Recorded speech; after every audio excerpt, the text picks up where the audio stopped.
অথচ খাদিজা জীবনে একটা ওয়াক্ত নামাজ পড়েনি, এক ওয়াক্ত নামাজ পড়েনি, একটা রোজা রাখেনি, জীবনে একদিনের জন্য পর্দায় থাকেনি।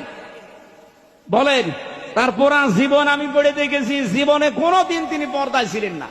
ওই নবীকে অনেক আল্লাহর বান্দা আছে মাঝে মধ্যে সাংবাদিক বলে ফেলে, কথা বলেন ঠিক কিনা? কি আশ্চর্য হুজুর, মাঝে মধ্যে বক্তব্য দিয়ে থেকে নবীর শানে বিয়াদফি করে, কতক্ষণ নবীকে সাংবাদিক বলে সেই সম্বোধন করে। সংবাদ যারা বহন করে তাদেরকে আমরা সাংবাদিক বলি, এই অর্থে নবীজি সাংবাদিক ছিলেন।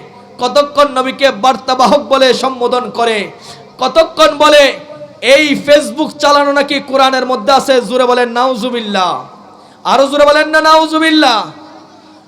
এমন অদ্ভুত কথা বলে দেশকে জাতিকে ধোঁকা দিচ্ছে, নবীর শানে বিয়াদফি করছে। পাবলিক সমাজে আছে না নাই? জি জি বলেন, আছে না নাই? আল্লাহ পাক ওই ধরনের পাবলিক থেকে সমাজকে, সমাজের মানুষকে হেফাজত করুক। জোরে বলি আমিন।